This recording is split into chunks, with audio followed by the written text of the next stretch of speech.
మీకు ఈ అనుభవం ఉందో లేదో నాకు తెలియదు, కానీ నాకైతే ఈ అనుభవం ఉంది. అదేమిటంటే, ఓ పట్టణానికి నేను వెళ్ళాల్సి వచ్చినప్పుడు ఆ పట్టణం లోపల నాకు కలిగిన వారు, నాకు తెలిసిన వాళ్ళు 4-3 చోట్ల వాళ్ళు ఉంటూ ఉంటారు. నేను వెళ్ళింది ఒక ప్రాంతం. అక్కడి నుంచి కొంత సమయం వారితో గడిపి వారిని కూడా చూసొద్దాం అని చెప్పి మరో కుటుంబం దగ్గరికి, మరో ఫ్యామిలీ దగ్గరికి నేను వెళ్ళాల్సి వచ్చినప్పుడు నేను కొన్నిసార్లు అక్కడి నుంచి ఎంక్వైరీ చేసి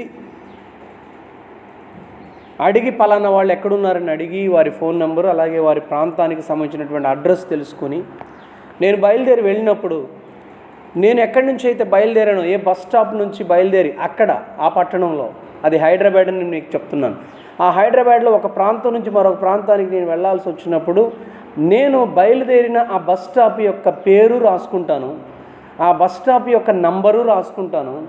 మరలా ఎందుకనంటే నేను వెళ్ళిన చోటికి, నేను అప్పుడు ఆ బస్సు ఎక్కి వెళ్ళినటువంటి చోటికి నేను చేరాక మరలా తిరిగి రావాలంటే నేను ఏ బస్సు ఎక్కాలి, ఏ బస్సు ఎక్కి మళ్ళీ నేను దిగి ఏ ప్రాంతంలోకి నేను వదిలి వెళ్ళిన నా స్నేహితుని దగ్గరికి తిరిగి రావాలనేది నాకు తెలియాలి. కాబట్టి అవి నాకు పెద్దగా తెలియదు. కాబట్టి ఆ పట్టణం, ఆ బస్సులు, అక్కడ ఉన్నటువంటి వాతావరణం, అక్కడ ఉన్నటువంటి వీధులు నాకు తెలియదు. కాబట్టి నేను ఆ టికెట్ మీదే రాసుకుంటాను.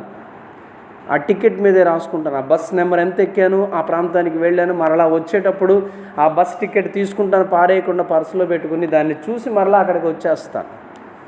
నాకు ఈజీ అవుతుంది అలాగా. ఒకవేళ నేనే కనుక ఎక్కిన బస్ స్టాండ్ నేను మర్చిపోతే అక్కడికి వెళ్ళిన తర్వాత మరలా తిరిగి వెనక్కి రావడానికి నాకు ఒక అవకాశం అనేది ఉండదు. అంతేకాదు, అక్కడ నాకు చెప్పేవాళ్ళు ఒకవేళ ఉన్నారు అంటే పర్వాలేదు, కానీ నా అంతటా నేను మరలా తిరిగి రావాలంటే మాత్రం అది సాధ్యం కాదు. నేను బయలుదేరిన చోటు, నేను ఎక్కిన బస్సు, అది ఒకవేళ నాకు తెలిస్తే తప్ప. అలాగే దేవుని వాక్యం ఒక విలువైన విషయాన్ని చెప్తూ ఉంది. మనము ప్రాంతం నుంచి ఇక్కడికి వచ్చాం. ఏమిటి ఆ ప్రాంతం? మనం అసలు దేవునితో ఉండిన వాళ్ళం, దేవుని ఊపిరి అయిన వాళ్ళం, నరుని ఆత్మ యెహోవా పెట్టిన దీపము అని దేవుని వాక్యం సామెత పుస్తకం 20వ అధ్యాయం 27వ వచనంలో చెప్తుంది. అంతేకాదు, నేలమంటితో దేవుడు నరుని నిర్మించి వారి నాసికారంధ్రాల్లో జీవవాయువును దేవుడు ఊదగా నరుడు జీవాత్మయ్యాడని చెప్తా ఉంది. ఈ రీతిగా ఇది ఆదికాండం 2వ అధ్యాయం 7వ వచనంలో మనం చదువుతాం. దేవుడు ప్రతి ఒక్క జీవితాన్ని కూడా పరలోకం నుండే ఆయన ఈ భూమి మీదకి ఆర్డైన్ చేసినట్లుగా, ఆయన పంపినట్లుగా మనం చదువుతాం. ఈ విషయాన్ని గురించి మరొక వాక్యాన్ని కనుక మీరు చూడడానికి మీరు ఇష్టపడితే 107వ కీర్తనలోనికి వస్తే 107వ కీర్తనలో ఈ రీతిగా వ్రాయబడింది. అక్కడ ఏమని రాస్తుంది అంటే 104వ కీర్తన 29వ వచనంలో ఈ రీతిగా వ్రాయబడింది. నీవు ఊపిరి తీసివేయునప్పుడు అవి ప్రాణములు విడిచి మంటి పాలగును, నీ ఊపిరి విడువగా అవి సృజింపబడును. దేవుడు ఊపిరి వదిలాడు, సృజించబడ్డాము, ఈ భూమి మీదకి వచ్చి పడ్డాం అమ్మ బొజ్జులో, అమ్మ కడుపులో. మరలా ఆయన ఈ ఊపిరిని మరలా వెనక్కి తీసుకుంటారు. ఆయన ఊపిరి వెనక్కి తీసుకున్నప్పుడు మరలా ఆయన చోటికి, ఆయన ఉన్న చోటికి, ఆయన విడిచిన చోటికి, ఎక్కడి నుంచి అయితే మనల్ని భూమి మీదకి విడిచాడో మరలా అక్కడికి వెళ్ళిపోతాం. వింటున్నారు? నేను మీకు తెలిసిన విషయాన్ని, మరొక విషయాన్ని మీకు గుర్తు చేస్తూ ఉన్నాను.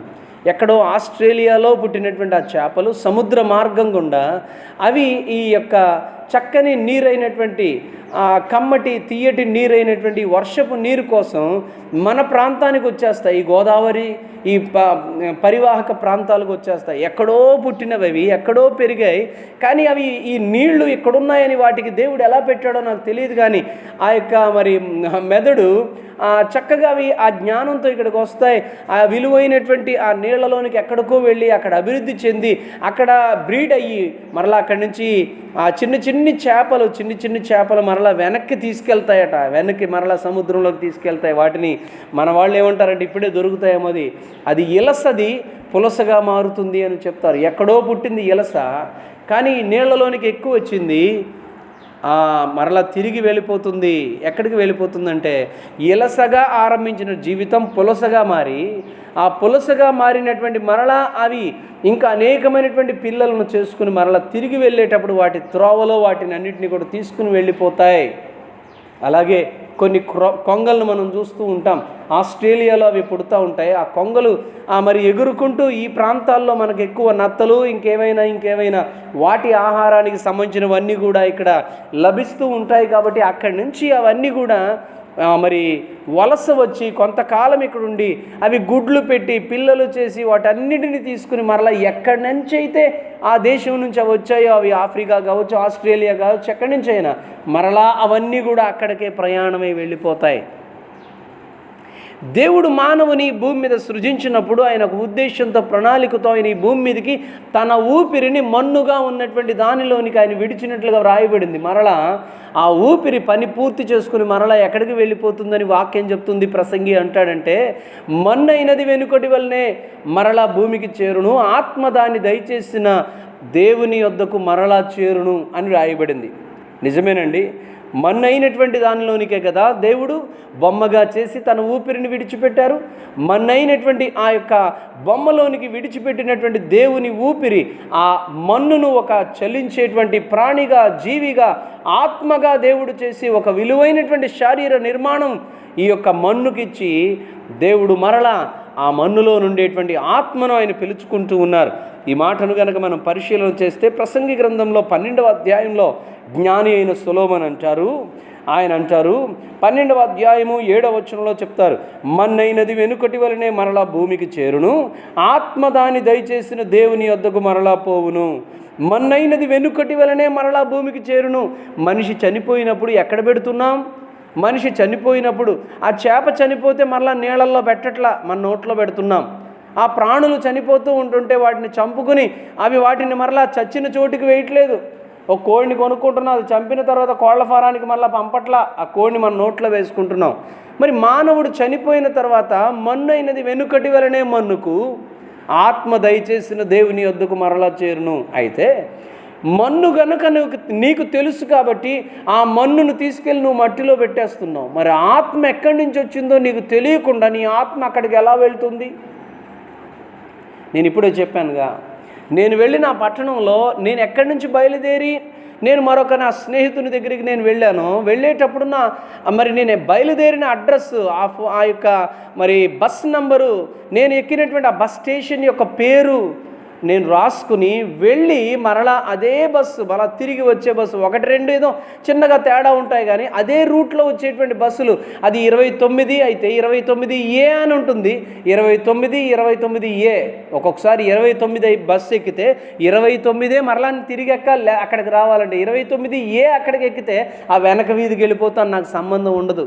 ఇంత స్పష్టంగా ఈ బస్సులను మనం చూసుకుని ఎక్కుతూ ఉన్నాం, ప్రయాణాలు చేస్తూ ఉన్నాం. దేవుడు కూడా అంటూ ఉన్నాడు, ఓ మానవుడా, నువ్వు ఎక్కడి నుంచి బయలుదేరవో నీకు అక్కడ ఆ బయలుదేరినటువంటి అడ్రస్ నీకు తెలిస్తే కనుక మరలా అక్కడికి చేరుకోవడానికి ఎలా అయితే మార్గం ఉంటుందో చూడండి. ఒకసారి ఆ వచనం మీకు చూపించి నేను ముందుకు తీసుకుని వెళ్తాను. ఒకసారి మీ పరిశుద్ధ గ్రంథం హెబ్రీలకు రాసిన పత్రిక, అపోస్తలుడైన పౌలు హెబ్రీయులకు రాసినటువంటి పత్రిక 11వ అధ్యాయము 14వ వచనాన్ని నేను చదువుతున్నాను. ఇలాగు చెప్పువారు తమ స్వదేశమును వెదుకుచున్నామని విశదపరచుచున్నారు కారా, వారు ఏ దేశము నుండి వచ్చిరో ఆ దేశమును జ్ఞాపకమందుంచుకున్న ఎడల మరలా వెళ్ళుటకు వారికి వీలు కలిగి ఉండును. ఏ దేశం నుంచి వచ్చారో ఆ దేశం యొక్క పాస్పోర్ట్ వాళ్ళ దగ్గర ఉంటే మళ్ళీ ఆ దేశానికి వెళ్ళడానికి అవకాశం ఉంటుంది. పాస్పోర్ట్ లేదనుకోండి ఇక తిరగడానికే అక్కడే తిరుగుతాం. పాస్పోర్ట్ పోయింది, పాస్పోర్ట్ లేదు, చాలా ప్రమాదం, చాలా నష్టం.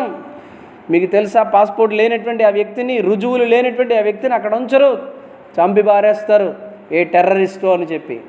ఎస్, దేవుని వాక్యం చెప్తుంది, ఒక మనుష్యుడు ఏ దేశాన్ని నుంచి బయలుదేరి మరో దేశానికి వెళ్ళినప్పుడు మరలా తిరిగి ఆ దేశానికి రావాలంటే అతనికి సంబంధించినటువంటి ఆ పాస్పోర్ట్ అతని దగ్గర ఉండాలి, వీసా అతని దగ్గర ఉండాలి. అలాగే దేవుడు ఈ భూమి మీదకి మనల్ని ఒక ఉద్దేశంతో, ఆలోచనతో, ప్రణాళికతో దేవుడు పంపించాడు. నీలో నాలో తన ఊపిరిని, తన ప్రాణాన్ని మనలో ఉంచారు. మరలా ఈ ఊపిరి ప్రాణంతో మరలా తిరిగి అక్కడికి చేరాలి. అక్కడికి ఈ ఊపిరి తీసివేయబడక మునుపే అక్కడికి చేరడానికి మనం మనకు సంబంధించినటువంటి ఆ అడ్రస్ని మన చేతుల్లో, మన మనస్సుల్లో, మన హృదయాల్లో భద్రంగా ఉంచుకోవాలి. అక్కడికి చేరాలంటే దేవుని వాక్యం ఏం చెప్తుందో తెలుసా? వారు ఏ దేశం నుంచి వచ్చారో ఆ దేశాన్ని కనుక జ్ఞాపకం ముందు ఉంచుకుంటే వారు మరలా తిరిగి వెళ్ళడానికి అవకాశం ఉంటుంది. ఇదే విషయానికి మరి భక్తుడైనటువంటి జ్ఞాని అయినటువంటి సొలొమోను ప్రసంగి గ్రంథంలో ఒక అద్భుతమైనటువంటి మాట రాస్తాడు. ఏమంటాడంటే, అక్కడ రాయబడినటువంటి మాట ఏ రీతిగా ఆయన మాట్లాడతానంటే, ఇదిగో మనుష్యుడు ఈ భూమి మీదకి వచ్చాడు, భూమి మీదకి వచ్చినటువంటి ఈ మనుష్యుడు ఒకవేళ సరిగా అతనికి దారి తెలియకపోతే, అతడు గనక మరలా తిరిగి జ్ఞాపకమందు ఉంచుకోకపోతే అక్కడే తిరుగుతాడు. తన వ్యర్థమైనటువంటి జీవితకాలం అంతా అక్కడే గడుపుతూ తన యొక్క జీవితాన్ని నష్టపరుచుకుంటాడు అని అంటాడు. దేవునికి స్తోత్రం కలుగునుగాక. దేవుని బిడ్డలారా, మనము జ్ఞాపకమందు ఉంచుకోవాలి. మనము ఎక్కడి నుండి వచ్చామో అక్కడికి మనం వెళ్ళడానికి మనకు తెలియాలి, మార్గం ఏంటో తెలియాలి. రోజున యేసుక్రీస్తు ప్రభువారు నేను వెళ్తున్నాను నేను మరలా వెళ్ళినటువంటి ఆ చోటికి మీరు వస్తారు అని చెప్తే అక్కడ వెంటనే గబుక్కును తోమా అంటాడు, ప్రభువా నువ్వు ఎక్కడికి వెళ్తున్నావో మాకు తెలియదే అంటే, అరే నేను మీతో ఉన్నప్పుడు మీతో చెప్పానే, మాకు తెలియదని ఎలా చెప్తున్నారు అని చెప్పి యేసు ప్రభువారు ఏమన్నారంటే, ఆ మార్గం మీకు తెలుసు అని చెప్పిన యేసయ్య ఆ మార్గాన్ని ఆయన వారితో చెప్పారు. నేనే ఆ మార్గాన్ని, నేనే సత్యాన్ని, నేనే జీవాన్ని అని చెప్పి ప్రభువారు అక్కడ ఉన్నటువంటి ఆ శిష్యుల మధ్యలో అనుమానంతో ఉన్నటువంటి ఆ తోమాకి ప్రభువారు చెప్పినట్లుగా మనం చూస్తూ ఉన్నాం. ఒకసారి మీ పరిశుద్ధ గ్రంథాన్ని యోహాను రాసిన సువార్త 5వ అధ్యాయము 24వ వచనాన్ని మనం కనుక ఒకసారి చూస్తే ప్రభు ఈ మాట చెప్తా ఉన్నారు. నా మాట విని నన్ను పంపిన వాని యందు విశ్వాసముంచువాడు నిత్య జీవము గలవాడు, వాడు తీర్పులోనికి రాక మరణములో నుండి జీవములోనికి దాటి ఉన్నాడని మీతో నిశ్చయముగా చెప్పుచున్నాను. మనుష్యుడు మరణములో ఉన్నాడు. మనుష్యుడు ఈ భూమి మీద మరణాన్ని సంపాదించుకుని ఉన్నాడు. మనుష్యుడు ఈ భూమి మీద మరణావస్థకు వెళ్ళిపోతున్నాడు. మరణావస్థ అంటే ఇది కాదండి, 60-70 సంవత్సరాల తర్వాత చచ్చేది కాదు. మానవుడు మరణావస్థ అనగా నిత్యము దేవునికి దూరమైన పరిస్థితిలో నిత్య నరకాగ్నికి వెళ్ళేటువంటి త్రోవలో మనిషి వెళ్ళిపోతూ ఉన్నాడు. అటువంటి మనిషికి దేవుని వాక్యం ఏం చెప్తుందంటే, నా మాట విని నన్ను పంపిన వాని యందు విశ్వాసముంచు వాడు నిత్య జీవము గలవాడు, వాడు తీర్పులోనికి రాక మరణములో నుండి జీవములోనికి దాటాడు. నీవు మరణములో నుండి భూమి మీద నుండి జీవములోనికి అనగా స్వర్గములోనికి దాటాలి అంటే గనక నీకు మార్గం తెలియాలి. నువ్వు వచ్చిన చోటు ఏంటో తెలియాలి. మీకు తెలుసా, మన పిల్లలు ఆడుతూ ఉంటారు, వైకుంఠపాళి ఆడుతూ ఉంటారు. మన పిల్లలు ఆడేటువంటి వైకుంఠపాళిలో వారు చక్కగా 4 గవ్వలు తీసుకుని ఇట్లా ఆడుతూ, ఇదిగో నా మప్పు ఇది, నీ మప్పు ఎరుపు, నా మప్పు పచ్చ అని చెప్పి అక్కడ పెట్టుకుని వారు ఆడుతూ ఉంటారు. ఆ వెళ్ళే మార్గం వారు వేస్తూ ఉండగా, ఒకరి తర్వాత ఒకరు వేస్తూ ఉండగా వాటిని నెమ్మదిగా జరుపుతూ ఉంటారు. అదొక రకమైనటువంటి జీవితం లాగా. ఎలా అయితే ఒక గడి తర్వాత మరొక గడిలోనికి, లేదా 2 గళ్ళు తర్వాత 3వ గడిలోనికి వారు ఎలా అయితే నడుస్తూ ఆ వాటిని బట్టి ముందుకు వెళ్తూ ఉంటున్నారో, అలాగే మనం జీవితంలో ముందుకు వెళ్తున్నాం. ఎటు వెళ్తున్నాం చాలామందికి తెలియదు. ఆ వైకుంఠపాళి ఆడేటువంటి వారి జీవితం, వారి యొక్క ఆట ఎక్కడికి వెళ్తుందో వారికి తెలుసు.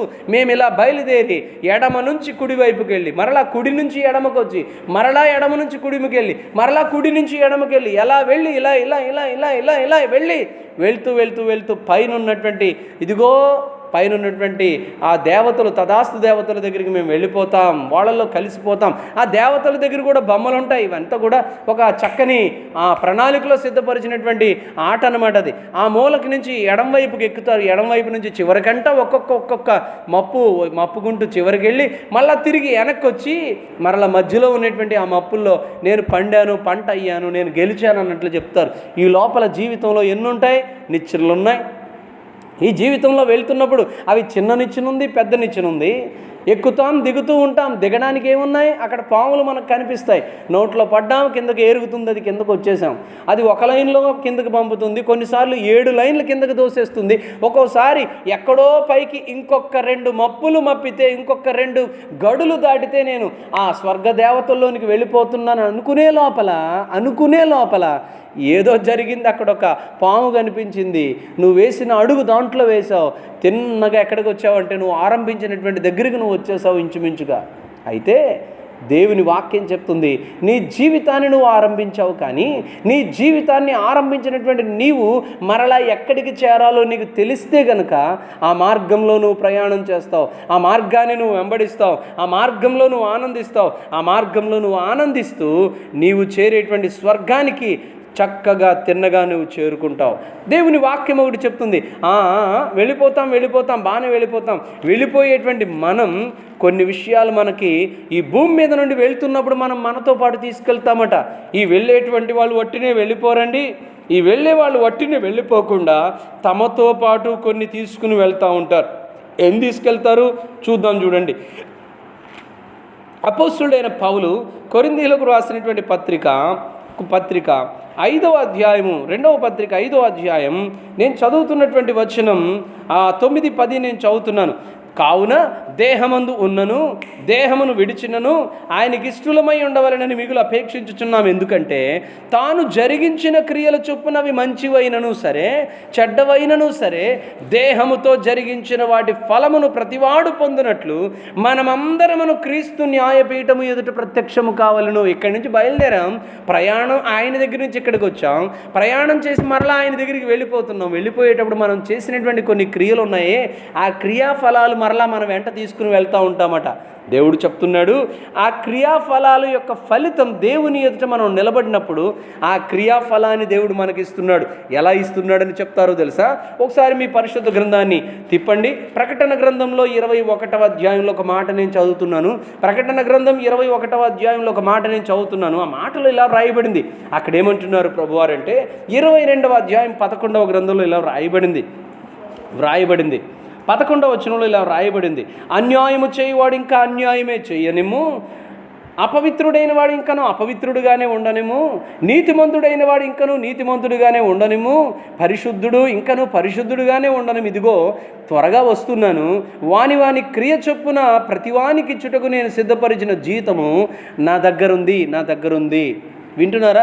మనం చేసిన క్రియలు వాటి యొక్క ఫలాన్ని మనతో పాటు మనం దేవుని సన్నిధికి తీసుకుని వెళ్తాం. ఆయన అంటున్నాడు, నీ క్రియలు నువ్వు తీసుకుని వస్తే, నీ క్రియలు అనేటువంటి కార్యాలు అనేటువంటివి నువ్వు మోసుకుని వస్తే పరలోకానికి, అక్కడ నేను నీకు ఇచ్చేటువంటి ఫలితాలు నా చేతుల్లో ఉన్నాయి, నేను నీ చేతికి అందిస్తానని దేవుడు చెప్తా ఉన్నాడు. ఒకసారి అదే పుస్తకం అనగా ప్రకటన గ్రంథం 20వ అధ్యాయం 12వ వచనాన్ని నేను చూస్తున్నాను. ఒకసారి మీరు కూడా చూడండి. ఒకసారి గొప్పవారేమి కొద్దివారేమి మృతులైన వారందరూ ఆ సింహాసనం ఎదుట నిలువబడి ఉండుట చూచితిని. అప్పుడు గ్రంథములు విప్పబడిను, మరియు జీవ గ్రంథమును వేరొక గ్రంథము విప్పబడిను. ఆ గ్రంథములు యందు వ్రాయబడి ఉన్న వాటిని బట్టి తమ క్రియల చొప్పున మృతులు తీర్పు పొందిరి. ఏ చిన్న క్రియ చేసినా దాని ఫలితం నువ్వు దేవుని నుంచి, ఏ చిన్న కార్యం దేవునిని బట్టి చేసినా, నీ యొక్క మనస్సాక్షిని బట్టి చేసినా దాని యొక్క ఫలితం దేవుడు నీకు ఇస్తాడు. కాబట్టి ఆ మృతుడవైన నీకు కూడా అక్కడ ఇచ్చేటువంటి బహుమానం, మృతుడవైన నీకు కూడా ఆయన ఎదుట నిలబడినప్పుడు నువ్వు తీసుకోవలసినటువంటి విషయాలు అక్కడ ఉన్నాయి. అందుకే దేవుని వాక్యం చెప్తుంది, అక్కడ 13వ వచనం, సముద్రము తనలో ఉన్న మృతులను అప్పగించెను, మరణం పాతాళము వాటి వశమున ఉన్న మృతులను అప్పగించెను, వారిలో ప్రతివాడు తన క్రియల చొప్పున తీర్పు పొందెను. మరణం మృతుల లోకం అగ్నిగుండంలో పడవేయబడింది. ఈ అగ్నిగుండం 2వ మరణం ఎవని పేరైన జీవ గ్రంథమందు వ్రాయబడినట్టు కనబడని ఎడల వాడు అగ్నిగుండములో పడవేయబడును. మీరు వింటున్నారా దేవుని బిడ్డలారా? ఒకసారి మీరు మీ పరిశుద్ధ గ్రంథాన్ని పాత నిబంధన పుస్తకంలో కూడా ప్రభువారు ఎంత చక్కగా వర్ణించారో ఒకసారి మీ మాట నేను మీకు చూపిస్తున్నాను. చూడండి, ఇదంతా మన కోసం దేవుడు చెప్పిన మాట, మన కోసం దేవుడు సిద్ధపరిచిన మార్గం. ఆ మార్గంలో మనం చేరితే పొందుకునే ఫలితం దేవుడు మనకు చెప్తా ఉన్నాడు. దానియేలు పుస్తకం 12వ అధ్యాయం నేను చదువుతున్నటువంటి వచనం 2వ వచనాన్ని నుంచి నేను చదువుతున్నాను. అయితే నీ జనులలో గ్రంథమునందు దాఖలైన వారెవరో వారు తప్పించుకుందురు, మరియు సమాధులలో నిద్రించు అనేకులు మేలుకొందురు. కొందరు నిత్య జీవం అనుభవించుటకును, కొందరు నింద పాలగుటకును, నిత్యముగా అగుటకును మేలుకొందురు. ఏంటిట? జీవితం ఇక్కడతో అయిపోలేదండి. ఈ 70-80 సంవత్సరాలతో ముగించుకుంటే అయిపోలేదండి. ఈ జీవిత అర్ధంతరంగా చనిపోయినటువంటి వారు కూడా చనిపోయిన తర్వాత వారు లేవాలి, వారి క్రియాఫలాన్ని ఆత్మలో దేవుని ఎదుట నిలబడి దాన్ని పొందుకోవాలి. అది మేలైతే మేలైనటువంటి ఫలితం నీకు ఇస్తారు. అది కీడైతే కీడుకు సంబంధించిన ఫలితాన్ని నువ్వు తీసుకోవాలి. మేలైతే గనక స్వర్గస్థులు అవుతావు, కీడైతే గనక నిత్య నరకాగ్ని పాలవుతావు. అక్కడేముంటుంది, ఇక్కడేముంటుంది, నిత్య నరకాగ్నిలో ఏముంటుందో ఎవరికి చెప్పాల్సిన పని లేదు. అక్కడ అగ్ని ఆరదు, పురుగు చావదు. పురుగు అంటే ఈ ప్రాణమని అనుకోబాకండి. దేవుడు మనకు సంబంధించినటువంటి ఆత్మను మనలో ఉంచారు. ఈ ఆత్మ చనిపోయేది కాదు, ఈ ఆత్మ వేధింపబడే చోటుకు వెళ్ళిపోయింది, వేధింపబడే చోటుకు వెళ్ళిపోయింది. ఇదేదో గంజిలో పడిన ఈగ లాంటిది కాదు. కొట్టుకుని ఎప్పుడో చచ్చిపోతుందా ఈగ, అదైతే పర్వాలేదండి. కానీ పడిన ఈ ఆత్మ నరకంలో ఆ పడిన చోట బాధ పడుతూనే మరి యుగాలు, తరతరాలు, ఇక మిలీనియం అంటారు, ఇక మరి జీవితమంతా ఆ ప్రాణము, ఆత్మ అక్కడ వేదన పడవలసిందే అని వాక్యం చెప్తూ ఉంది. అంతేకాదు, నీవు గనుక చేసినటువంటి క్రియ దేవుని వాక్యపరమైనదైతే, దేవుని సంబంధమైనదైతే, దేవుడు నీకు ఇచ్చినటువంటి మార్గంలో నీ జీవితాన్ని నువ్వు జీవిస్తే దేవుడు నీకు చెప్తున్నాడు, నేను నిత్యత్వాన్ని నీకు ఇస్తున్నాను, నిత్య జీవం నీకు ఇస్తున్నాను. అక్కడ ఎంత ఆనంద సంతోషాలు నువ్వు అనుభవిస్తావని దేవుడు చెప్తున్నాడు. అక్కడను గూర్చి దేవుడు కొన్ని మాటలు చెప్పారు. ఏమని చెప్పారంటే, అక్కడట పరలోక రాజ్యం చచ్చౌకంగా ఉందంట. ఆ పరలోక రాజ్యంలో 12 గుమ్మాలు ఉన్నాయి. ఒక్కో వైపున 3, తూర్పున 3, పడమట 3, ఉత్తర దక్షిణాల్లో 3 మొత్తం గుమ్మాలు 12. అక్కడ ఉన్నటువంటి గుమ్మాలలో దేవుడు చెప్తా ఉన్నాడు, ఒక్కొక్క గుమ్మం ఒక ముత్యముతో కట్టబడింది, దానికి ప్రాకారం ఉంది, దానికి సూర్యచంద్రులు లేరు, దేవుడే దానికి వెలుగు. అక్కడ మరణం లేదు, అక్కడ ఏడ్పు లేదు, అక్కడ దుఃఖం లేదు, అక్కడ వేదన లేదు. ప్రతి ఒక్కరు కూడా దానిలోనికి వెళ్ళి జీవాన్ని ఒక కిరీటంగా పెట్టుకుని ఆ జీవితాన్ని అక్కడ ఆనందిస్తారని దేవుడి వాక్యం చెప్తా ఉంది. అందుకే మనుషులు చనిపోయిన తర్వాత మన వాళ్ళు ఫ్లెక్సీలు పెడతారుగా, ఇతడు చనిపోయాడు అమర్రహే అని పెట్టేవాళ్ళు లేకపోలా, స్వర్గస్థులైరి అని పెట్టేవాళ్ళు లేకపోలా, నేను పోరాడాను, ఇదిగో పోరాడినటువంటి పోరాటం ద్వారా అంతానికి ఇదిగో నేను నా కిరీటాన్ని దేవుని ఎదుట నేను పొందుకుంటున్నానని పెట్టేటువంటి దేవుని పిల్లలు లేకపోలా. కానీ పెట్టినంత మాత్రాన్ని ఫ్లెక్సీ పెడితే వెళ్ళిపోతారా? వెనకాల ఉన్న వాళ్ళు వారు ఏర్పాటు చేసినటువంటి కొన్ని కార్యాలు ఉంటాయి, చేసినంత మాత్రాన్ని వారు చేరిపోయారు అక్కడికంటే. నువ్వెలా చేరతావయ్యా? నీ అడ్రస్ ఏంటో నీకు తెలియకుండా, నువ్వు ఎక్కడి నుంచి బయలుదేరావో అడ్రస్ నీకు తెలియకోకుండా, ఆ అడ్రస్లో బయలుదేరినటువంటి అడ్రస్ నీకు జ్ఞాపకం లేకుండా, ఆ అడ్రస్ని బట్టి నువ్వు పని చేయకుండా నువ్వు తప్పినటువంటి మార్గం మరలా ఎక్కడికి వెళ్తావు? ఆ దేశం నుంచి బయలుదేరావు. నువ్వు ఏ దేశం నుంచి బయలుదేరావు నీకు దేశమే గుర్తు లేకపోతే, ఆ విషయంలో నీకు బ్లైండ్ అయితే, ఆ విషయంలో నీకు కనబడకపోతే, ఆ విషయంలో నీకు జ్ఞానం లేకపోతే మరలా ఆ దేశానికి ఏ దేశం మనకు అర్థం కాదు. చంటి పిల్లలు మారిపోతారు, మీకు తెలుసా? అలాగే పెద్దవాళ్ళు కూడా కొంచెం వృద్ధాప్యం పైబడిన వాళ్ళు అన్నీ మర్చిపోతూ ఉంటారు. వాళ్ళు కూడా ఇంటి దగ్గర నుంచి బయలుదేరి ఎటో వెళ్ళిపోయినటువంటి వారు ఎటు వెళ్ళిపోయారో తెలియదు. ఎవరండి మీరని అడుగుతారు. నేను అని ఇటు అటు చూస్తూ ఉంటాడు, పిచ్చిగా చూస్తూ ఉంటాడు. ఎవరండి వీరని చెప్తే అతనికి అర్థం కాదు. అమ్మ వింటున్నారు, అతనికి అర్థం కాదు తిరుగుతూ ఉంటాడు. అతనికి ఎవరైనా వచ్చి మార్గం చూపించి, నువ్వు ఇటు కదా, పలానా కదా, పలానా వాళ్ళ తండ్రివి కదా, మీరు పలానా ఇంటి పేరు కదా అంటే అవునంటే అది కూడా చెప్పలేకపోయాడు. ఇంకేం చేస్తాం? పిల్లలు కూడా తప్పిపోతూ ఉంటారు స్టేషన్స్లో, రైల్వే స్టేషన్స్లో, బస్ స్టేషన్స్లో ఆయన తప్పిపోతూ ఉంటారు. తప్పిపోయేటువంటి ఆ పిల్లల్ని ఎవరో ఒకరు పట్టుకుని తీసుకెళ్ళి ఆ స్టేషన్స్ నుంచి, వింటున్నారా, మరలా ఇండ్లకు చేర్చాలి. ఆ పిల్లలకి ఫోన్ నెంబర్ తెలియకపోతే, ఆ పిల్లలకు వాళ్ళ అమ్మా నాన్న ఎవరో తెలియకపోతే ఆ పిల్లాడు ఎక్కడికి చేరతాడు?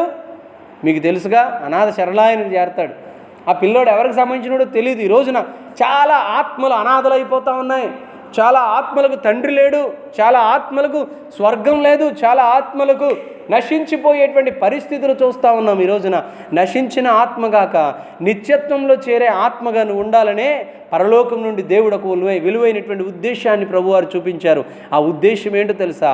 ఇదిగో నశించిన దానిని లూకా సువార్త 19వ అధ్యాయం పరిశుద్ధ గ్రంథంలో 10వ వచనంలో ప్రభువు చెప్తా ఉన్నారు. ఇదిగో నశించిన దానిని వెతికి రక్షించడానికి నేను వచ్చాను అని చెప్తున్నారు. తప్పిపోయిన ఆ పిల్లాడి దగ్గరికి ఎవరో తెలిసిన వాళ్ళు, ఆ పిల్లాడు తెలిసిన వాళ్ళు, ఆ పిల్లాడి యొక్క తల్లి తెలిసిన వారు ఉంటే తప్ప తల్లిదండ్రుల దగ్గరికి ఎలా చేర్చలేరో, అలాగే ఆ పిల్లల్ని చేర్చినటువంటి వ్యక్తి ఎలా ఉన్నారో, మనం పరలోకం నుంచి ఈ భూమి మీదకి వచ్చాం, మనం వెళ్ళే చోటు ఏంటో మనకు తెలియదు. అందుకనే పరలోకాన్ని విడిచి వచ్చిన ఒక విలువైనటువంటి గొప్ప దేవుడు ఉన్నారు. ఆయనే ప్రభు అయిన యేసుక్రీస్తు. ఆ దేవుడు ఏం చేశారో తెలుసా? తప్పిన నిన్ను, నశించిపోతున్న నిన్ను, ఆ త్రోవ ఎరుగక ఎటు వెళ్ళాలో త్రోవ నీకు అర్థం కాక ఇక్కడే ఈ సృష్టినే పట్టుకుని ఇటు నుంచి నేను వెళ్ళిపోతాను ఆ స్వర్గానికి అనుకుంటున్నటువంటి నీకు ఆ స్వర్గస్థులయ్యే మార్గమేంటో దేవుడు చెప్తా ఉన్నాడు. ఆ స్వర్గస్థులయ్యేటువంటి మార్గం ఆయన చెప్పాడు. అది నేనే మార్గము, నేనే సత్యము, నేనే జీవం అని చెప్పాడు ఆయన. దేవునికి స్తోత్రం. ఆ మార్గం యేసని, ఆ మార్గం ఆ సత్యం యేసని, ఆ జీవం యేసని నువ్వు తెలుసుకుంటే తప్ప ఆయన ద్వారా నువ్వు వెళ్ళలేవుగా. ఆ వాక్యం చెప్తా ఉంది, నశించిన దానిని వెతకి రక్షించడానికి మనుష్య కుమారుడి లోకానికి వచ్చాడు. ఆ మాట చెప్పిన 19వ అధ్యాయం 10వ వచనం పై మాటల్లో నశించిపోయిన ఒక ఆయన ఉన్నాడు. ఎలా నశించిపోతున్నాడు ఆయన? అబ్బో, ఆయన అన్యాయం ఇంత అంత కాదు, చాలా గొప్ప అన్యాయం. అతడు తీసుకోవలసిన పన్నులు కానీ, అతడు వసూలు చేయాల్సినటువంటి ప్రతీది కూడా చాలా అన్యాయంగా తీసుకునేవాడు. ఒక మాట గవర్నమెంట్ చెప్తే, ప్రభుత్వం చెప్తే మరొక మాట దానికి కలిపి అక్కడ ఉన్నటువంటి పరిస్థితులు పన్నులు వసూలు చేసేవాడు. చాలా భయంకరమైనటువంటి స్థితిలో అతని జీవితం వెళ్తూ ఉంది. ఈలోగా ప్రభు గుర్తించారు, అతని మార్గంలో తప్పిపోతున్నాడు. ఈ రీతిగా అతడు చేసేటువంటి అన్యాయంలో అతడు నిత్య నరకాగ్నికి వెళ్ళిపోతాడని అన్యాయం చేసేటువంటి నాశనం ఆత్మను చేసుకుంటున్నటువంటి ఆయనని ప్రభు అయిన యేసుక్రీస్తు వెళ్ళి వెదకి ఆయన పిలిచి చెట్టు మీద నుండి చూస్తున్నాడట. ఆయన్ని కనపట్లేదు, పొట్టోడినా ఆ చూస్తున్న ఆయన్ని ప్రభు పిలిచి, ఇదిగో నేడే నేను నీ ఇంట్లో ఉండవలసింది, నువ్వు నన్ను నీ ఇంట్లో పెట్టుకుంటే కనుక నా ఇంట్లో నేను నిన్ను పెట్టుకుంటానన్నట్లుగా ఆయన పిలిచాడు. ఇదిగో మీరు మా ఇంటికి వస్తే మేము వస్తాంగా, మీ ఇంటికి అంటా ఉంటాంగా. అలాగే ప్రభువారు చెప్పారు, నీ ఇంటికి నన్ను తీసుకెళ్తే నా ఇంటికి నిన్ను తీసుకెళ్తానయ్యా అని చెప్పి ప్రభువారు పిలిచినప్పుడు ఆయన ప్రభువుని తన ఇంటికి తీసుకుని వెళ్ళాడు. జీవితం సమర్పించాడు, పాపాన్ని ఒప్పుకున్నాడు, పవిత్రపరచబడ్డాడు. నేను అంటాను, అక్కడ చెప్పాడు, అయ్యా ఇంతవరకు నేను ఎటో జీవించాను, ఈసారి అటు కాదు, నేను నీ వైపే, ఇదిగో నీవే నా జీవం, నీవే నా జీవితం, నీవే నా ప్రాణం, నీవే నా సర్వం, నీవే నా జీవితాన్ని చక్కని మార్గంలో నడిపించాలి, అన్యాయంగా ఉంది నా జీవితం అని చెప్పాడు. యేసుక్రీస్తు ప్రభు అతన్ని క్షమించి అతన్ని మరి దేవుని సన్నిధిలో అతనితో మాట్లాడారు. ఇదిగో నేడు ఈ ఇంటికి రక్షణ వచ్చింది, ఇతడు నేడు అబ్రహాము కుమారుడు అన్నాడు. పరలోకానికి సంబంధించినటువంటి వారసుడు అని ప్రభు చెప్పాడు అతన్ని.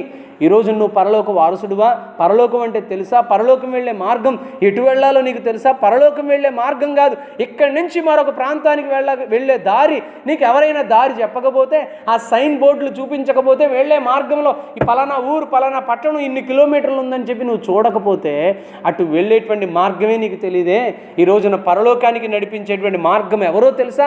ప్రభు అయిన యేసుక్రీస్తు.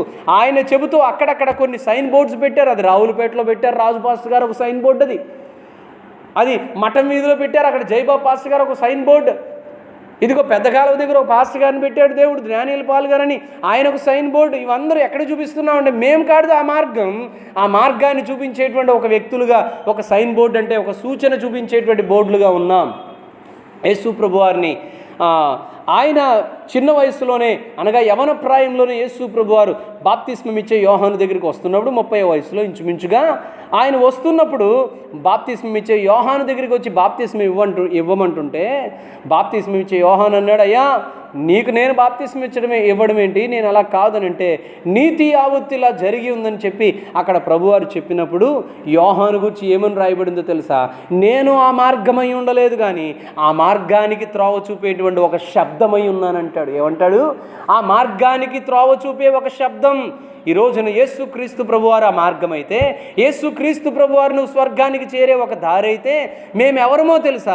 ఒక చిన్న మాటలం ప్రకటించేటువంటి శబ్దాలం మేము. ఈ శబ్దం ద్వారా, ఈ యొక్క మాటల ద్వారా, ఈ వర్తమానం ద్వారా నువ్వేం చేయాలో తెలుసా? నీవు స్వర్గానికి వెళ్ళే దారిని కనుక్కోవాలి. ఆ స్వర్గానికి వెళ్ళే దారి ఏంటో నువ్వు గ్రహించాలి, నువ్వు గుర్తించాలని దేవుని వాక్యం చెప్తా ఉంది. అందుకనండి యేసుక్రీస్తు ప్రభువారు చెప్తా ఉన్నారు. ఒకసారి మీ పరిశుద్ధ గ్రంథాన్ని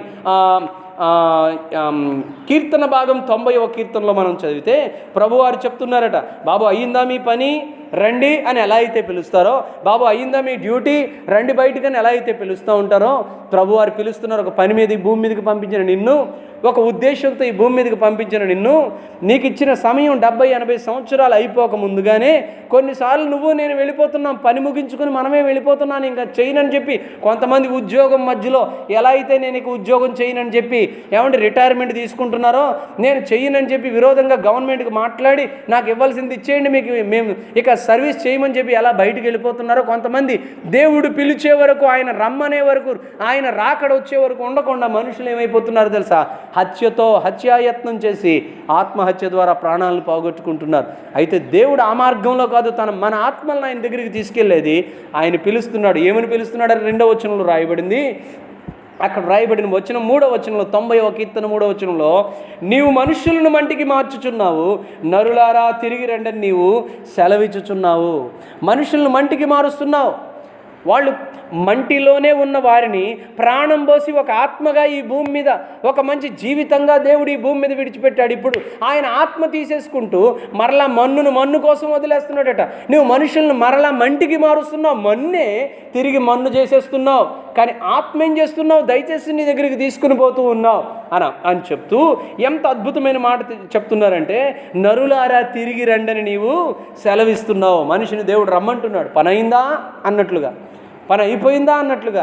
నీవు పని అయిపోయిందా అని ఆయన పిలిచే లోపలే నీ పనిని పూర్తి చేసుకోవాలి. నీ పని నుండి నువ్వు విశ్రమించాలి. నీ పని నుండి నువ్వు చేరే మార్గానికి కావలసిన సమస్తం నీ సిద్ధపరచుకోవాలి. దేవునికి స్తోత్రం కలుగునుగాక.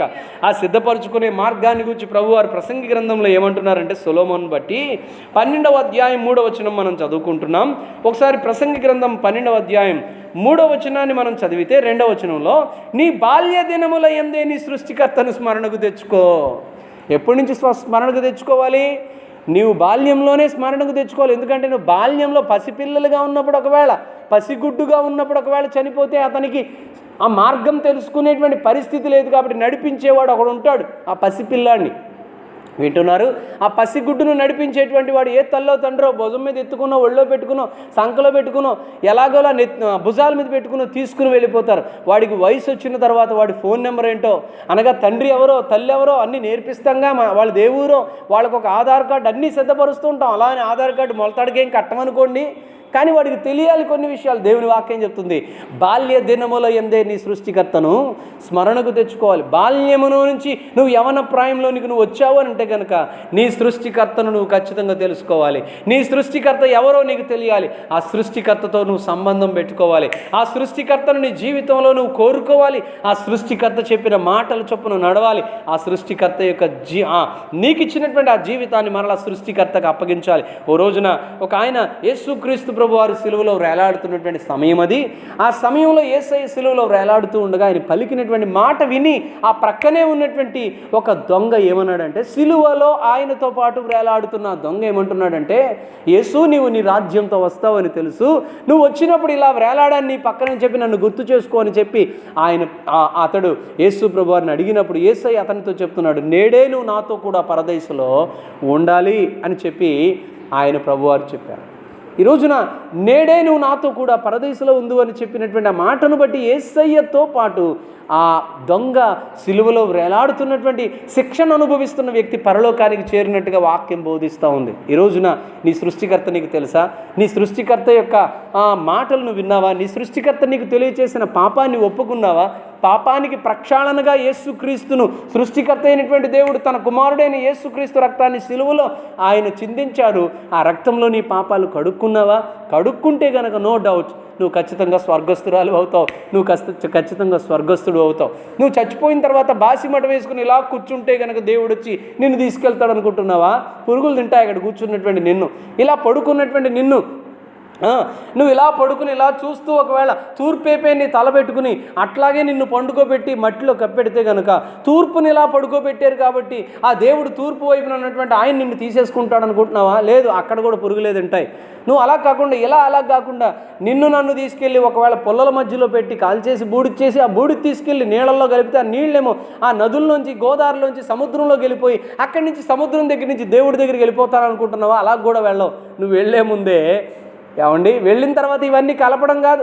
వెళ్ళిన తర్వాత ఆ చనిపోయినటువంటి వ్యక్తి మీద కూర్చుని కొంతమంది ఎంత బాగా చేస్తారంటే, నేను చూశాను, ఒక్కటే చూశాను, ఆ బాసిమడ వేసుకుని కొంతమంది కూర్చుంటూ ఉంటారు, వారిని కప్పెడతారు. అలాగా వారు ఇలా తూర్పు వైపు చూస్తూ ఇటు అంటే ఈశాన్యం వైపు ఉన్నటువంటి ఆ భాగాన్ని వారు చూస్తూ వాళ్ళు అలా కూర్చోబెడతారు. వాళ్ళు కొడుకులు కానీ వాళ్ళకి సంబంధించిన వాళ్ళు కానీ ఏం చేస్తారంటే, మట్టిలో కింద కూర్చున్నటువంటి వారికి పైన మట్టి సమాధి చేసినటువంటి వారిపైన అలికి ముగ్గేసి ఇంకేమేమో చేసి అక్కడ అతనికి ఎదురుగా పైన వాళ్ళ కొడుకు కూర్చుని సజీవుడిగా పైనుంచి అట లోపల కింద కూర్చున్న వాడికి ఏమేమో పోస్తూ ఉంటాడట. నేనంటాను, ఇవన్నీ కూడా మనుషుల యొక్క సంకల్పాలయ్యా, మనుషుల యొక్క ఆలోచనలయ్యా. ఇవన్నిటి ద్వారా స్వర్గానికి మనం వెళ్ళే ఒకే ఒక త్రోవ ఎలా వెళ్తామంటే, ఇవన్నీ మనుష్యుల కల్పితాలు. దేవుని యొక్క ఆలోచన, దేవుని యొక్క తలంపేంటో తెలుసా? మనిషి భూమి మీదకి వచ్చినప్పుడు పాపంలో పుట్టాడు. పాపం నేను గుర్తించి పాపము నుండి విడుదల పొందడానికి యేసుక్రీస్తు రక్తాన్ని ఆయన ఈ భూమి మీద అందుబాటులో ఉంచాడు. ఆ రక్తాన్ని గుర్తించి ఆయన యొద్దకు వచ్చి నేను పాపినని అడిగితే ఆ రక్తంలో పాపాలను కడుక్కోవడానికి, శుద్ధి చేయడానికి పెట్టిన మార్గంలో నేను కడుక్కుంటే నిత్యత్వానికి నీవు చేరతావు. అందుకే యేసు ప్రభువారు ఆయన చెప్పిన మాట రోమపత్రిక 10వ అధ్యాయం 9-10 వచనాల్లో ఆయన చెప్పారు, యేసు ప్రభు అని నీ నోటితో ఒప్పుకొని దేవుడు మృతుల్లో నుండి ఆయన లేపినని నీవు హృదయమందు విశ్వసించినట్లా నీవు రక్షింపబడదు. యేసు ప్రభుని నోటితో ఒప్పుకోవాలి, నీవు తండ్రిగా పిలవాలి, ఆయనను రాజుగా నువ్వు ఆహ్వానించాలి. నీ జీవితంలో ఆయన రాజ్యాన్ని నీ హృదయంలో ఆహ్వానించాలి. ఆయన రాజ్యంగా నీ హృదయంలోనికి ఆయన పిలిచి నీ హృదయంలో రాజుగా ఆయనను ఆహ్వానిస్తే తప్ప ఆయన రాజ్యానికి నువ్వు అక్కడికి వెళ్ళవమ్మా. అందుకే యేసుక్రీస్తు ప్రభు వారు చెప్తున్నారు, స్వర్గానికి దారి మరొకటేం కాదు, ఒక వ్యక్తి మరణములో నుండి జీవములోనికి రావాలంటే కనుక ఆ వ్యక్తి నిత్యత్వానికి వచ్చేటువంటి ఒకే ఒక మార్గం ప్రభువైన యేసుక్రీస్తు అని చెప్తా ఉన్నారు. దేవునికి స్తోత్రం కలుగునుగాక, దేవునికి స్తోత్రం కలుగునుగాక. దేవుని బిడ్డ, జీవించు వారు ఇక మీదట వారి కొరకే కాక తమ కొరకు మృతి పొంది తిరిగి లేచినటువంటి దేవుని కొరకు వారు జీవించాలి, జీవితాన్ని దేవునికి అర్పించాలి. దేవునికి అర్పించి వారి జీవితాన్ని దేవుని కొరకు కాపాడుకోవాలని దేవుని వాక్యం బోధిస్తుంది. నువ్వు ఎప్పుడైనా ఈ వర్తమానం విన్నావా? ఎప్పుడైనా ఆలోచించావా? ఎప్పుడు ఆలోచించినా ఎలా సంపాదించాలి, నేను ఎంత సంపాదించాలి, నాకున్నది ఇంకా ఎలా అభివృద్ధి చేయాలి, నాకున్నదాన్ని నేను ఎలా అభివృద్ధి చేసుకుని నేను సంతోషంగా బ్రతకాలి, నాకున్న బిడ్డలకి ఎటువంటి చదువులు చదివించాలి, ఎటువంటి ఉద్యోగాలు నేను ఏర్పాటు చేయాలి, నా పిల్లల్ని ఏ రీతిగా నేను వృద్ధిలోనికి తేవాలి, ఈ ఆలోచనలే తప్ప ఎప్పుడైనా నీవెక్కడి నుంచి వచ్చావో అక్కడికి వెళ్ళే మార్గం ఎప్పుడైనా ఆలోచించావా? దానికొచ్చి ఎప్పుడైనా కూర్చున్న సమయం నువ్వు వెచ్చించావా? ఒకవేళ వెచ్చించకపోతే ఈ వర్తమానం నువ్వు విను. ఈ వర్తమానాన్ని పూర్తిగా నువ్వు వింటే, వాక్యాన్ని నువ్వు హృదయంలో దాచుకుంటే, వాక్య ప్రకారంగా నీ జీవితాన్ని యేసు ప్రభు వారికి సమర్పిస్తే, ఇప్పుడు నేను ఒక ప్రార్థన చేస్తాను, నాతో కలిసి ప్రార్థన మీరు చేయగలిగితే నిశ్చయంగా ప్రభువారు చెప్తున్నారు, నీవు చేసిన ఈ క్రియల వలన, నీవు చేసినటువంటి ఆలోచన వలన, నీవు చేసినటువంటి పాపపు ఒప్పుగోలు వలన, యేసు ప్రభువారు అంటున్నారు, సామెతల పుస్తకంలో అంటారు, ఆయన ఏమంటారంటే, మనిషి తన అతిక్రమములు దాచిపెట్టువాడు వర్ధిల్లుడు కానీ వాటిని ఒప్పుకొని విడిచిపెట్టువాడు కనికరము పొందును. అతిక్రమాలు నీకు తెలిసినప్పుడు, నువ్వు పాపినని ప్రభువు నీకు గుర్తు చేసినప్పుడు నీ పాపాన్ని ఒప్పుకోవాలి. ఒప్పుకుంటే కనుక ఆయన నిన్ను క్షమించి వేస్తాడు. యోహాను పత్రిక 1వ పత్రిక 1వ అధ్యాయం 7వ వచనంలో ఏమని రాయబడిందంటే, యేసు రక్తము ప్రతి పాపముల నుండి మనలను పవిత్రులనుగా చేయును.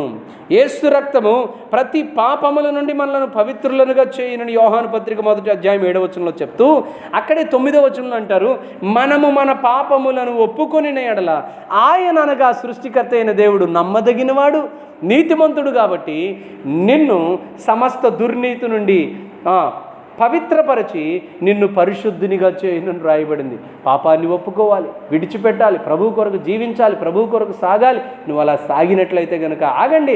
ఈ 3 కార్యాలు దేవునిని తెలుసుకోవాలి. బాల్య దినముల యందే తెలుసుకున్న దేవుని నీ జీవితంలో ఆయనే ప్రభువుగా, రక్షకుడుగా, రాజుగా నువ్వు ఆహ్వానించాలి. ఆహ్వానించడమే కాదు, రాజుగా ఆయన మాట్లాడే ప్రతి మాట, నీ గుండె అనబడినటువంటి రాజ్యం నుంచి ఆయన చెప్పినటువంటి ప్రతి మాట చొప్పున నువ్వు నడుచుకోవాలి. అంతేకాదు, ఆయన చెప్తున్నారు, నీ పాపాలను నువ్వు ఒప్పుకున్నట్లయితే ఆయనే దేవుడని మొదట తెలుసుకోవాలి. అంతేకాదు, తెలుసుకున్నటువంటి నీవు ఆయనని నీ హృదయంలోనికి ఆహ్వానించాలి, రక్షణ పొందాలి. అంతేకాదు, నీ పాపాన్ని ఒప్పుకొని నీవు పరిశుద్ధునిగా చేయబడితే నీవెప్పుడు మరణించినా, నీ జీవితంలో మరణం ఎప్పుడు వచ్చినా, అది బాల్యంలో వచ్చిన, యవనంలో వచ్చిన, వృద్ధాప్యంలో వచ్చిన, నడిప్రాయంలో వచ్చిన, ఎప్పుడు వచ్చినా, ఒకవేళ ఆయన వచ్చినప్పుడు నువ్వు వెళ్ళాల్సి వచ్చినా, ఆయన రాకడలో లేదా నీ మరణం జరిగినప్పుడు, ఆ మరణం ఎలా పండుకుని నువ్వు మరణించినా, యాక్సిడెంట్లో మరణించినా, నువ్వు ఏదో రోగంతో పడక మీద మరణించినా, మరణం ఎటైనా రావచ్చు. కానీ వచ్చిన మరణం నుంచి మాత్రం నిత్యత్వానికి చేరాలంటే కనుక మరణానికి ముందే మాత్రం ఈ 3 పనులు చేయాలి. ఏమిటి ఆ 3 పనులు? మరలా చెప్తా ఉన్నాను. ఆ 3 కార్యాలు మరలా చెప్తా ఉన్నాను. 1, నీ సృష్టికర్తను స్మరణకు తెచ్చుకోవాలి, ఆయన ఎవరో తెలుసుకోవాలి. 2వది, ఆ సృష్టికర్త అయినటువంటి దేవునిని నీ జీవితంలోనికి ఆహ్వానించాలి, రమ్మని ఆహ్వానించాలి. ఆహ్వానించడమే కాదు, ఆహ్వానించడం ఎవరినో మన ఇంటికి ఆహ్వానించాం, వచ్చిన వాళ్ళకి మంచినీళ్ళు ఇస్తాంగా, వచ్చిన వాళ్ళకి పరిచర్యలు మనం చేస్తాం కదా, వచ్చిన వాళ్ళని గౌరవిస్తాం కదా, మర్యాద చేస్తాం కదా, వారు ఏదన్నా చెప్తే మనం సమాధానం ఇస్తాం కదా. వారికి ఏమైనా మర్యాద చేసి వారు అడిగిన ప్రతి మాటకు మంచిగా సమాధానం ఇస్తాం కదా. అలాగే యేసు ప్రభువును హృదయంలోనికి ఆహ్వానించి ఆయన మాట చొప్పున జీవించాలి. అంతేకాదు ఆయన రక్తంలో నీ పాపాలని కడిగి శుద్ధి చేసుకోవడానికి ఆయన ఎదుటి నీ పాపాలను ఒప్పుకోవాలి. అప్పుడు ఆయన నమ్మదగిన వాడు, నీతిమంతుడు. అందుకని పాపాలు క్షమించి నిన్ను నిత్యత్వానికి ఆయన తీసుకుని వెళ్తాడు. యేసుక్రీస్తు ప్రభువారు ఇచ్చినటువంటి ఒక బలమైనటువంటి అద్భుతమైనటువంటి వాగ్దానం ఏంటో తెలుసా? నేను చదువుతున్నాను, ఇది కూడా యోహాను పత్రిక మొదటి పత్రిక. నేను చదువుతున్నటువంటి మాట దయచేసి గమనించండి. యోహాను రాసినటువంటి పత్రిక 5వ అధ్యాయం 14వ వచనంలో నుంచి చదువుతున్నాను. మనకు కలిగిన ధైర్యం ఏదనగా ఆయన చిత్తానుసారంగా మనం ఏది అడిగినా ఆయన మన మనవి ఆలకించుననున్నదియే అనున్నదియే. వింటున్నారా? దేవుడు మనమే ఆలకిస్తారు.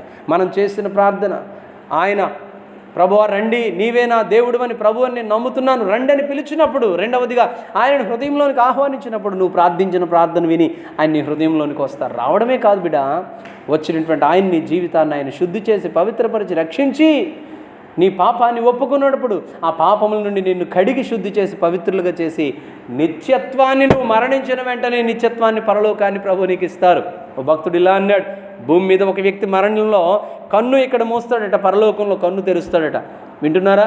ఆ వ్యక్తి యేసు ప్రభువును అంగీకరిస్తే తప్ప మూసిన కన్ను ఇక్కడ భూమి మీద, తెరిసిన కన్ను స్వర్గంలో. ఆగండి, ఆ వ్యక్తి కనుక ఆ మార్గం ఏంటో తెలియకపోతే, యేసును హృదయంలోనికి తీసుకోకపోతే, పాపాలు క్షమించబడకపోతే, అసలు సృష్టికర్త ఎవరో అతనికి అర్థం కాకపోతే, వింటున్నారా, అతని యొక్క కన్ను ఇక్కడ మూసాడు, తెరిచింది ఎక్కడో తెలుసా? నిత్య నరకాగ్నిలో తెరుస్తూ ఉన్నాడు. అందుకనే నరకంలో కాదు నీ ప్రాణం, నరకంలో కాదు నీ ఆత్మ, స్వర్గంలో ఉండాలనేది దేవుని యొక్క ఆశ. ఈ మాట చదివి నేను మీకు అర్థం చెప్తున్నాను, వినండి. సామెతల పుస్తకం 8వ అధ్యాయం దేవుడు చెప్తున్న మాట. సామెతల పుస్తకం 8వ అధ్యాయం 31వ వచనం చదువుతున్నాను. ఆయన కలుగు చేసిన పరలోకాన్ని బట్టి సంతోషించుచు నరులను బట్టి ఆనందించుచు ఉంటిని. దేవుడు కలుగు చేసిన పరలోకాన్ని బట్టి ఈయన సంతోషిస్తున్నాడట.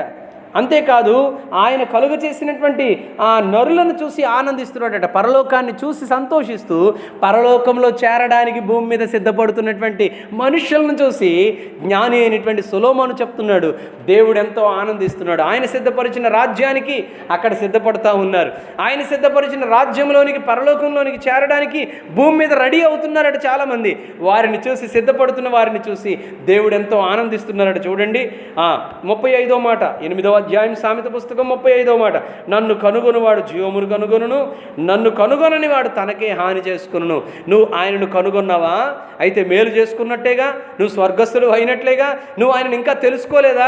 ఆగండి, తెలుసుకునే ప్రయత్నం చేయండి. చచ్చే లోపల చావు మరణం మన మీదికి రాకముందుగానే మనం ఖచ్చితంగా ఆయన్ని తెలుసుకోవాలి. జీవంలోనికి వెళ్తామండోయ్, స్వర్గంలోనికి ప్రవేశిస్తామండోయ్, దేవునితో కలిసి నిరంతరం జీవిస్తామండోయ్. ఒకవేళ కనుక ఆయనను నువ్వు కనుగొనకపోతే హర్రీ, వెంటనే తొందరపడు.